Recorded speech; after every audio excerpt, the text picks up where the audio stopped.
Os adventistas do sétimo dia incomodam os evangélicos e protestantes. Por que será? Quer saber mais? Então fique até o final e confira mais um segredo revelado.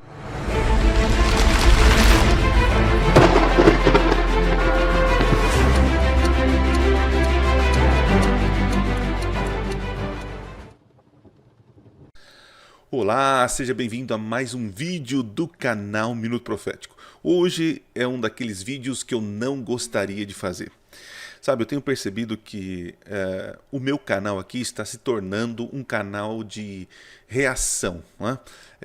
Eu estou fazendo teologia reagindo a outras coisas, né? É um conteúdo também, você que está assistindo, você com certeza aprende aqui ou expressa minha opinião, aquilo que eu acredito, né?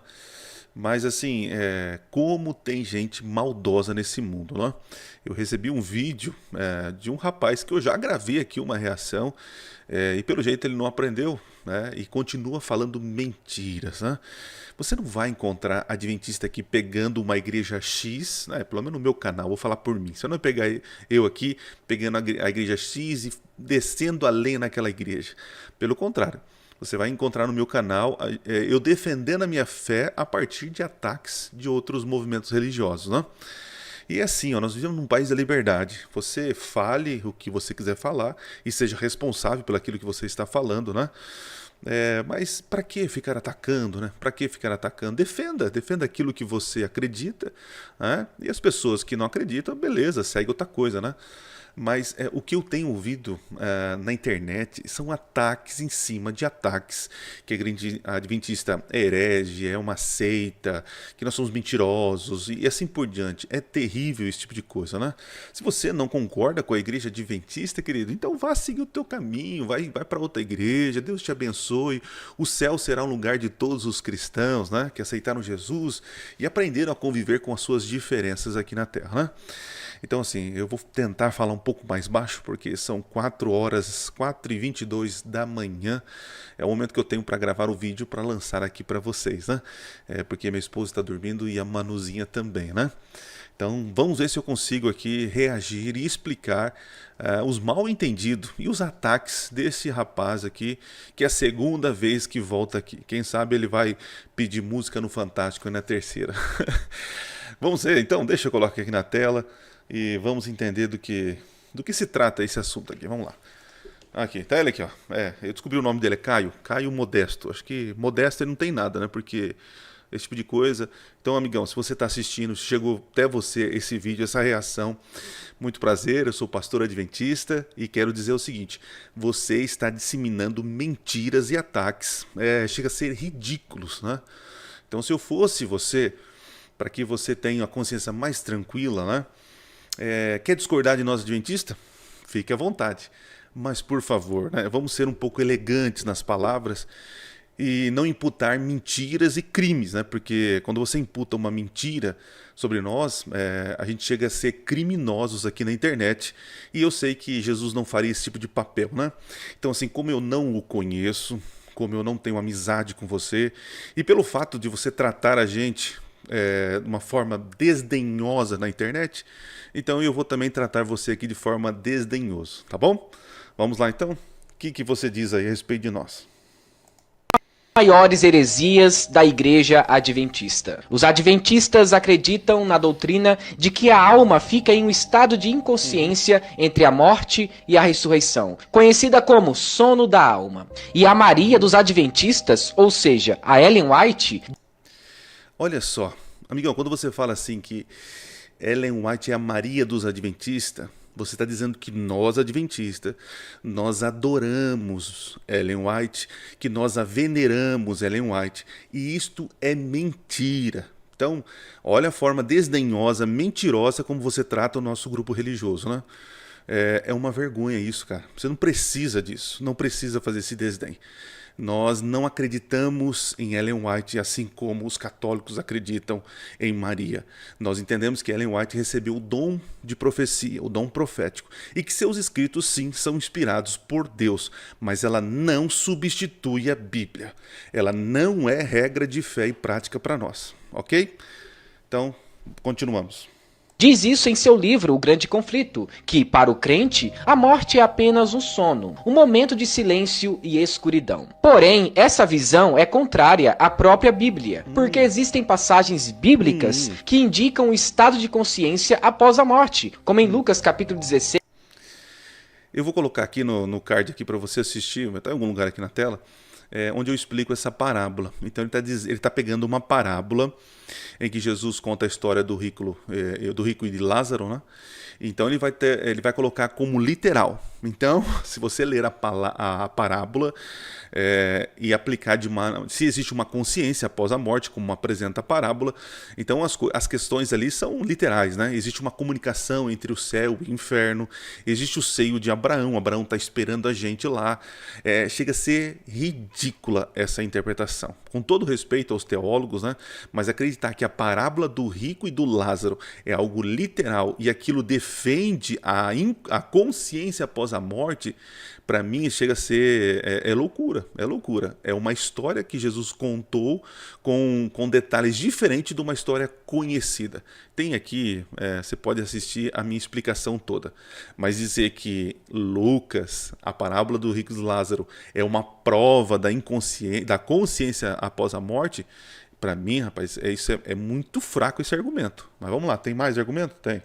Do versículo 22 até o 23, onde tem ali o rico e o Lázaro, onde existe uma consciência viva ali. Além disso, em Apocalipse, capítulo 6, do versículo 9 até o 10, nos afirma que os mártires que foram mortos por causa da perseguição clamam por justiça diante do altar de Deus. Então vamos lá, eu vou pegar aqui na tela, deixa eu colocar aqui na tela para vocês. Vamos lá. Deixa eu colocar aqui. Primeiro vamos falar sobre a questão do sono da morte, né? O livro de Daniel, no capítulo 12, verso... Deixa eu levantar o microfone aqui. No capítulo 12, verso 2, assim, ó. Muitos dos que dormem no pó da terra ressuscitarão, uns para a vida eterna e outros para vergonha e horror eterno. Então aqui já temos uma prova de que o próprio Daniel já estava falando sobre sono a morte comparado como um sono, tá? Depois a gente fala a questão do tormento aí, tá? Muito bem, outro texto que eu separei aqui. Vamos para um outro texto.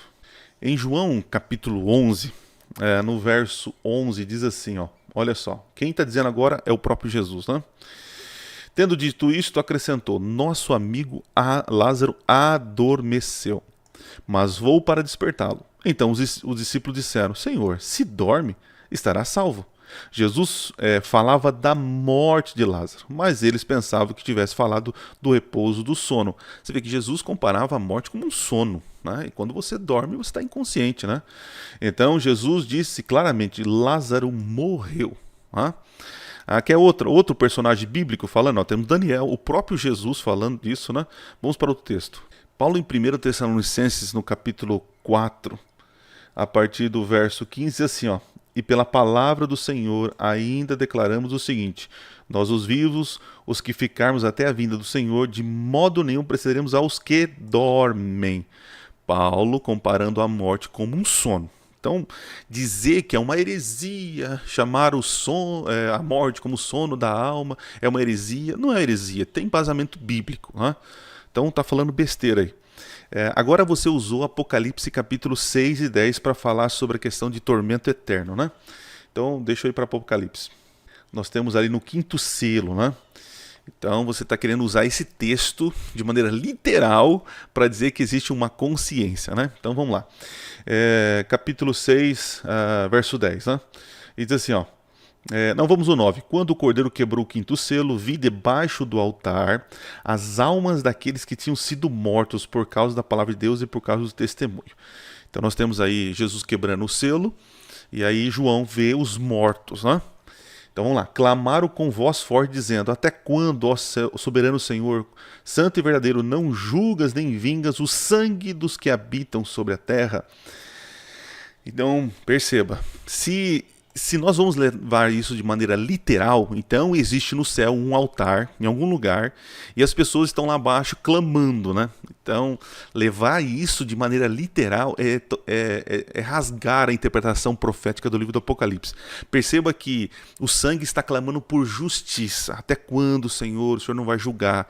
E interessante, né, se você fosse uma pessoa mais estudiosa da Bíblia, se você for lá em Gênesis, no capítulo 4, né, até anotei aqui, ó, no verso 10, lembra o episódio quando Caim matou Abel?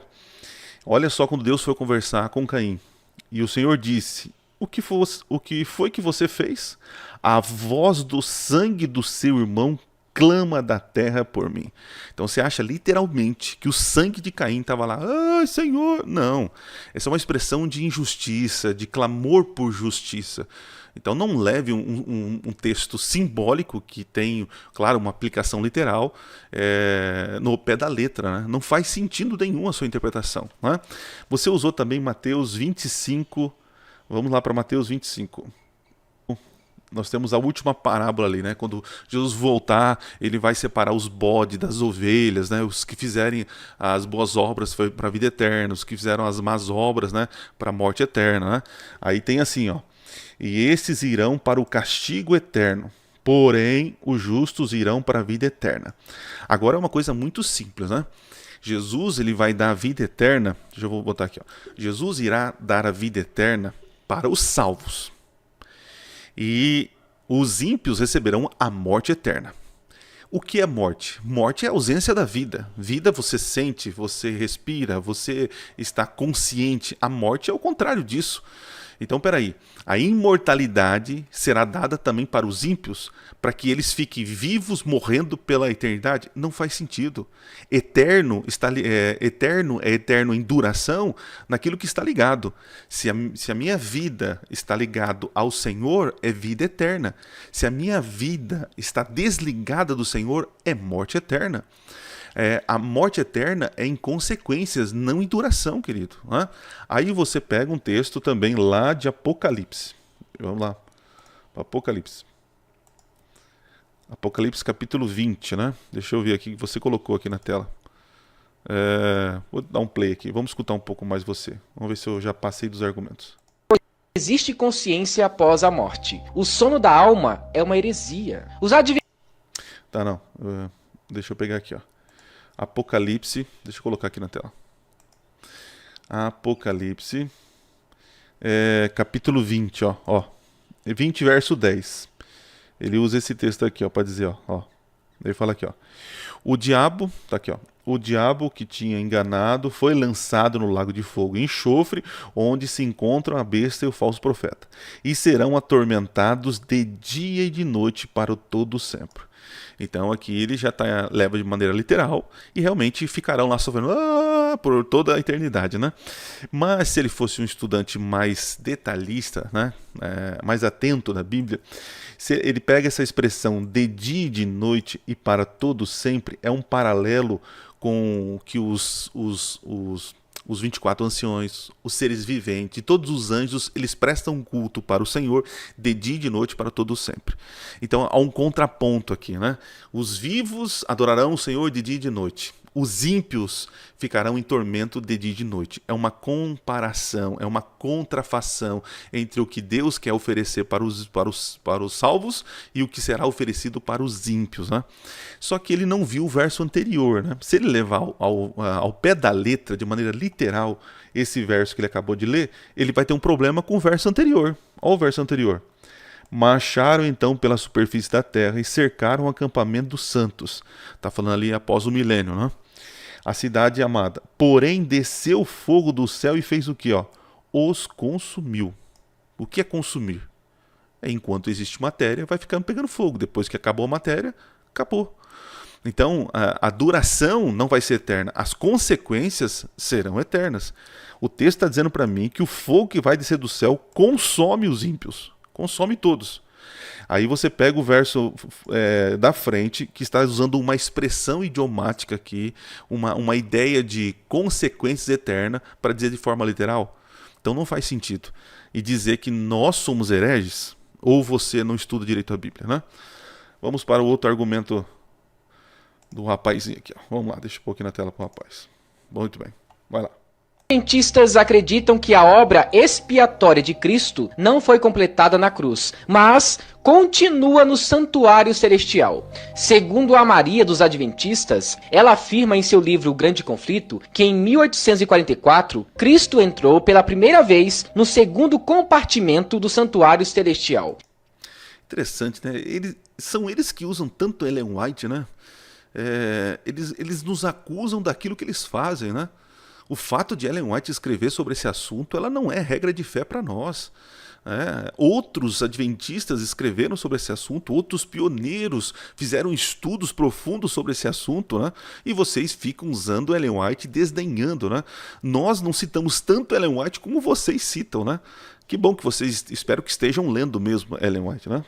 E essa doutrina indica que a expiação é um processo progressivo. Mas, de uma forma indireta, essa doutrina é vista como uma negação do conceito bíblico sobre a expiação que foi consumada na cruz, como está em Hebreus capítulo 10, do versículo 12 até o 14. Entretanto, quem estudou a história da Igreja Adventista sabe... Vamos parar por aí. Então está dizendo que nós acreditamos que... Deixa eu tirar esse camarada da tela aí que já me dá coisas, viu? Está dizendo que nós acreditamos que o sacrifício de Jesus não foi suficiente. É isso que ele quer dizer. Querido, nós não acreditamos nisso. Isso é mentira. Você está disseminando mentiras e inverdades sobre a nossa crença. Eu recomendo que você, na sua dignidade, reconheça o seu erro e tire esses vídeos que você tem postado sobre nós. Porque nas nossas fontes primárias, né, se você é um bom estudante, deveria ter feito isso, né? Nós acreditamos que o sacrifício na cruz do Calvário foi suficiente para pagar o preço do pecado. Porém, todavia, entretanto, a expiação acontece na cruz, mas também acontece no santuário celestial, porque aquilo existiu uma sombra no passado que representava o ministério de Jesus quando viesse na terra. Assim como no santuário, no passado, havia expiação ali na morte do Cordeiro e a transferência do pecado para o santuário e depois uma purificação do santuário, essa representação vai ser encontrada ou vai ser cumprida em Cristo Jesus. Cristo na cruz do Calvário pagou o preço do pecado e fez expiação ali por nós. Porém, todavia, ele ressuscita e ele apresenta seus méritos diante de Deus no santuário celestial. Então, assim, existe realmente uma progressão. Jesus, se ele tivesse terminado, por exemplo, vou mostrar na Bíblia, vamos lá. Se você for em João, vai lá em João capítulo 19, você vai encontrar o seguinte, ó. Eles dizem assim, ó, não, Jesus falou, está consumado. E realmente, ele fala isso, ó. João capítulo 19, 30, ó. Quando Jesus tomou o vinagre, disse, está consumado. Inclinando a cabeça, entregou seu espírito. Aí tá vendo? Acabou a obra, terminou, tá tudo pago, tudo certo, tudo resolvido. Não está, amigão. Porque se estivesse tudo terminado, já deveria estabelecer o reino eterno aqui na terra e o fim do pecado. Mas não, o processo continua. Existe uma outra função que Jesus precisa desempenhar no santuário celestial, como Hebreus diz. Ele é o nosso intercessor, nosso sumo sacerdote. Porque se você pegar e for para Apocalipse capítulo 21, olha lá, Apocalipse capítulo 21, você vai encontrar no verso 6, ó. Agora falando da nova terra, da reconstrução da nova terra, né? Ele diz o seguinte, ó, verso 5, e aquele que estava sentado no trono diz, eis que faço novas todas as coisas, e acrescentou, escreve essas palavras porque as palavras são fiéis e verdadeiras. Olha só, disse-me ainda, tudo está feito. A outro está consumado. Por quê? Porque agora terminou outra parte do plano da redenção, que é a destruição do mal e agora a reconstrução da nova terra. Então dizer que na cruz do Calvário tudo está cumprido não é verdade. Jesus pagou o preço do pecado. A morte de Cristo é suficiente para perdoar os nossos pecados. Porém, todavia, entretanto, começa agora um processo de expiação no santuário celestial. É isso. Aí eu fico doido com o pessoal, cara. Eles falam besteira sobre nós e pagam como se fossem os entendidos, né? Falam só besteira, né? Vamos lá, vamos escutar mais besteira do mal informado aí. doutrina começou após uma grande mentira sobre a volta de Jesus, no qual Miller errou a data, e fizeram ali uma manobra diabólica. Rapaz, você está sendo usado pelo demônio nesse momento, cara. Você está dizendo, então, que os adventistas naquele momento, na verdade, o movimento millerita, era um movimento do demônio, que eles eram mal intencionados, que eles fizeram uma manobra demoníaca para enganar, e hoje existem mais de 20 milhões de adventistas, porque é uma manobra do demônio para tentar enganar as pessoas. Isso é muito maldade, cara. É muita maldade. Dizer, então, que nós usamos uma manobra demoníaca. Olha o absurdo que você está falando, amigão. Ah? Dizer que foi uma mentira, não foi uma mentira. A revelação sobre a verdade, ela é progressiva. Deus vai revelando conhecimento dessa verdade com o passar do tempo. Foi assim na Reforma Protestante. Você está pagando aí de reformado, né? Que você é reformado. Cara, você teve revelação de uma luz que os pioneiros da Reforma entenderam que a salvação é pela graça. E houve luz e houve avanço no conhecimento da verdade. O movimento adventista entende que há um progresso, que Deus está restaurando verdades. Então, dizer que nós usamos de mentira para enganar as pessoas, realmente foi marcado a data da volta de Jesus, porque entenderam, estudando a Bíblia, que Daniel falava sobre a volta de Jesus. Mas depois perceberam um erro, reconheceram, voltaram atrás e continuaram estudando a palavra de Deus. E agora está dizendo que isso é uma mentira, que foi um engano. Rapaz, assim, ó, você coloca a mão na tua consciência. O que você está fazendo é a obra do demônio. Você sim está fazendo a obra do demônio. Aff. Juízo investigativo. E Ellen White confirmou tudo isso depois de suas visões com um certo anjo. Você já percebeu? As seitas sempre surgem após visões angelicais ou novas revelações que vêm do céu. Oh, incrível, né? O Novo Testamento foi construído desta maneira, com sonhos e revelações. Os judeus também acreditavam que os cristãos eram uma seita do demônio, mas era Deus revelando luz sobre a verdade. Então, amigo, para de ser é um cego, você está sendo um ignorante, um neófito na fé. Deus continua falando conosco até hoje. Deus está revelando sua verdade até hoje. Nós vamos crescer cada dia mais na sua revelação da verdade. Não pense que a verdade acabou em você. Deus tem revelado verdades. Deus está revelando verdade ao seu povo. Claro que essas verdades não vão contra a sua palavra. As verdades, elas vão ampliando a verdade que já foi revelada no passado. Rapaz, é triste, viu? Acreditam na aniquilação final dos ímpios e de Satanás, em vez do tormento eterno. Ellen White escreveu em seu livro O Grande Conflito que o ensino positivo da Sagrada Escritura é que o pecado e os pecadores serão exterminados para não mais existirem. É claro! Você acha que a solução para o pecado é o que você apresenta? Que o pessoal vai ficar lá por milhares e milhares de isso é a solução? Um Deus sábio, um Deus que abomina a presença do pecado, vai suportar ou permitir que Satanás e os ímpios fiquem sendo tormentados por bilhões e bilhões de anos. Rapaz, olha que incoerência, né? A solução para o fim do sofrimento é o extermínio do pecado e pecadores. Esta é a verdadeira solução para terminar com o mal nessa terra. Não permitir que ele fique lá permanecendo, queimando, sofrendo. O mal precisa acabar, o sofrimento precisa acabar. E isso diz lá em Apocalipse. Não haverá mais dor, nem sofrimento, nem pranto, nem morte existe mais. É muita ignorância.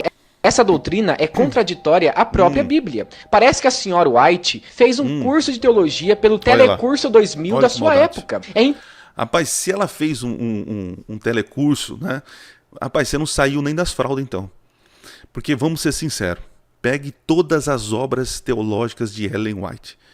O que você, Caio Modesto, produziu até hoje não chega a 1% da obra que ela criou. E é uma mulher que não teve acesso ao ensino superior da sua época. Uma mulher que estudou e pesquisava. Uma mulher autodidata.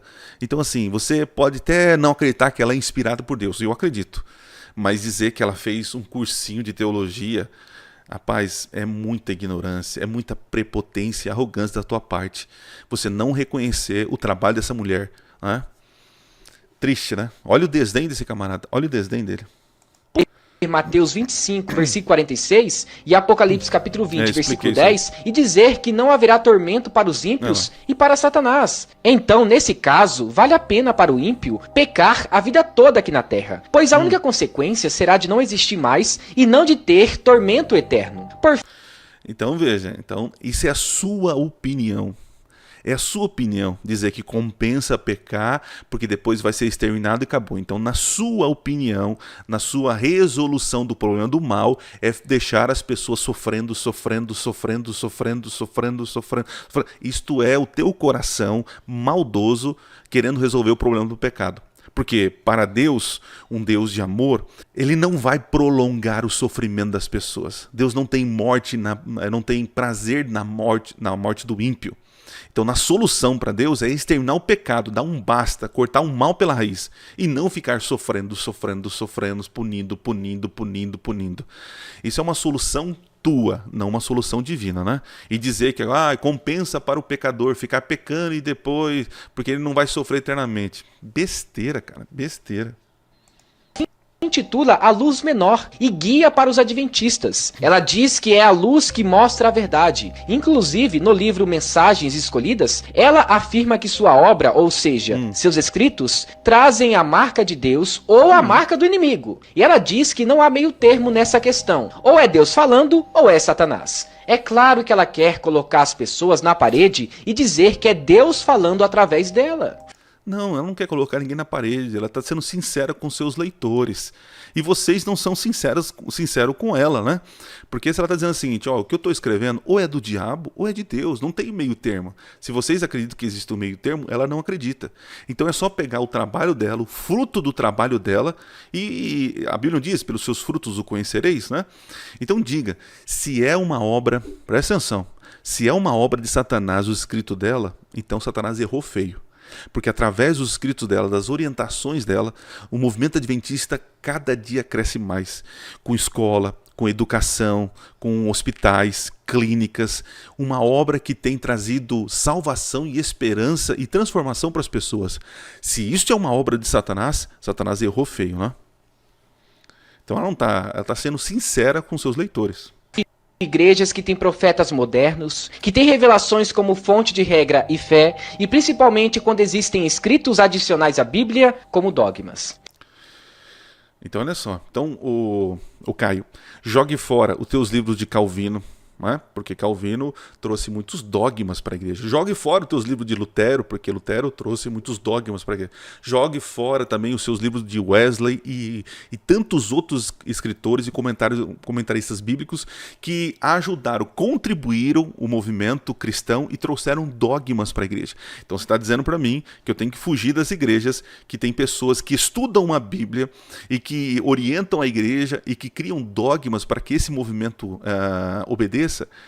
Então veja, não entre em nenhuma igreja e você saia da sua igreja, porque sua igreja também tem esse tipo de coisa, né? Então dogmas não são doutrinas. Dogmas, eles são construídos dentro de uma comunidade e ali eles entendem que daquela maneira eles vivem, né? Mas os escritos adicionais ou extra-bíblicas, como você está falando, os escritos extra-bíblicos não podem substituir a palavra de Deus e criar doutrinas. Não é o caso dos adventistas. Os adventistas não usam os escritos de Ellen White como regra de fé ou como adicionais à palavra de Deus. Existem orientações para que os adventistas vivam de acordo com a palavra de Deus, segundo Ellen White? Sim. Alimentação, costumes e vestimenta. Existe sim orientações e dogmas. Nós temos a Bíblia como única regra de fé e prática. E para de falar mentira na internet. Então, se um dia você ganhou esse livro, devolva para a igreja adventista mais próxima da sua casa. Isso daqui é herético. As 3 maiores... Isso mesmo, devolva. Se você não quer, você ganhou esse livro, Grande Conflito, não concorda, não gostou, entregue. Tá tudo certo, né? Primeira coisa verdadeira que esse rapaz falou no vídeo, né? Se você ganhou esse livro, né, e você não quer, não concorda, devolve. É a única coisa verdadeira que ele falou nesse vídeo, né? E queridos, olha só, eu estava até com sono, até me despertei aqui, porque, gente, é muita injustiça. Você que está me assistindo aí, esse Adriano aqui não é o Adriano do passado, tá? Que ouvia as coisas e tal. Gente, olha, eu não aguento mais escutar mentiras e tantos enganos que fazem sobre a minha fé. Você não vai encontrar aqui eu pegando um vídeo e detonando a igreja XYZ. Você vai sempre encontrar eu aqui defendendo a minha fé dessas besteiras, né? Então, assim, para você que está me assistindo, estude a palavra, estude a Bíblia e ore a Deus e peça a instrução de Deus. Se você entendeu pelo estudo da palavra, revelação profética, que a igreja adventista não tem a verdade, então não vá para a igreja adventista. Vá para outra igreja.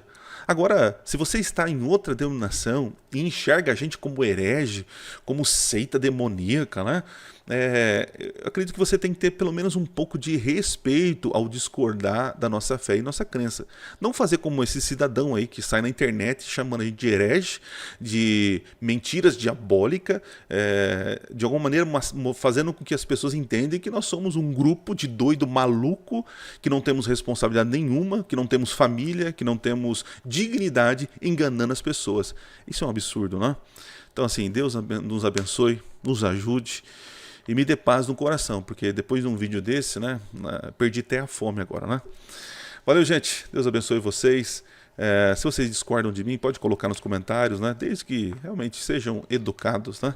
E quem sabe chegue esse vídeo até esse rapaz aí e ele repense a maneira de discordar na internet. Ele tem todo o direito de discordar, isso é verdade.